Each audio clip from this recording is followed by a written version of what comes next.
Yo, OMONYAME. Usually I'm sweet, but always got a bit of heat. Hot sauce in my bag way long before B. Cause Chicago got me right. Flame my hots with the cheese, with the chips and the pickle. Pickle juice on the chips. Probably the reason why I got these hips. Sway in the morning, burn early. Yeah, I got the moves. Graduated with my masters, so you know I got the toes.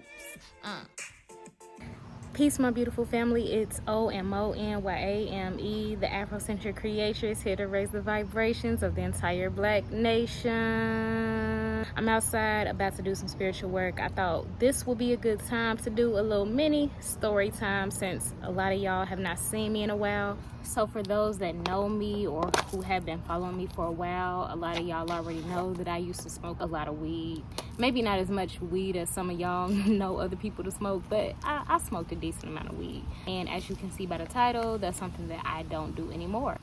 So a lot of y'all already know that I practice Ifa. Before I went to Nigeria to get initiated, that's a whole nother video I can make at a different time about my experience doing that. My one fear was having a taboo that related to me having to stop smoking weed. Come to find out, one of my taboos related to not smoking weed. I'm gonna be honest with you, at the time that I found out about that taboo, I already knew that I was gonna go home and not follow that guidance. And I'm not saying that that's something that anybody should do, because I actually do not advise that people do that. But I still am telling you the truth when I say that I knew that that was not a guidance that I was ready to follow at that particular time in my journey. Fast forward to January 2023. For those who've seen, like, I think my last video, y'all know that I actually ended up losing a baby. At that time, 8 months pregnant, I had a stillbirth. I was in the hospital and I realized that in that moment, I had a choice to make. I could go home and I could decide that I was going to cope with things in a way that I would normally cope with things, and the way that I have been conditioned to cope with things over the past 10 plus years. Or I could literally use that moment of losing my daughter to redefine myself, to just begin a whole new life, a whole new path. I just felt that losing her, I really did not want to go home and numb my pain in the ways that I had been so used to doing. I didn't want to numb my feelings. I didn't want to forget. I felt like she deserved more than that. I allowed that to be a time that I literally just sat, and all that I felt about it, sat in the memory of what happened, all that she is, all that she was. I just decided to move forward.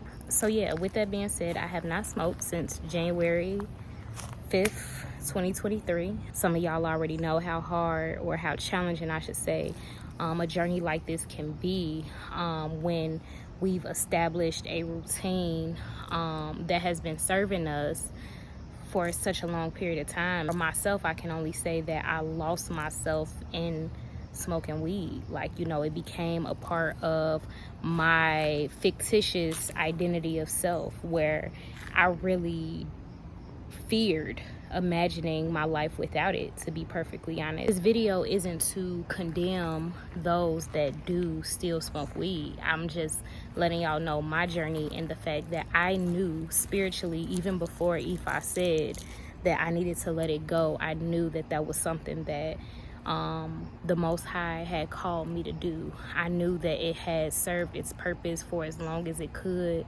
in my journey. I knew that there was no way for me to elevate spiritually past what I already was without letting it go. If that's not you, then again, this video isn't to condemn. We all have our own journeys. I'm not one of them people who think that weed is bad. I'm not gonna sit up here and try to preach to people and say that they shouldn't do that, because it even served me on my journey and it helped with my elevation for sure.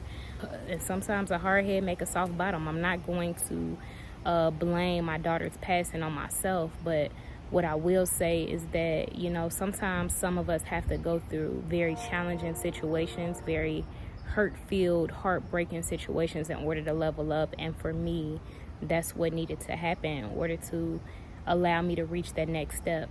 I thank all my children for what they bring into my life, and I thank her for literally being the reason that I decided to let go of the thing that was holding me back, the one thing that I felt was holding me back most. So shout out to Gede Ma Anaya Mino for that. Peace, love, black power all day, every day, ain't no other way, okay?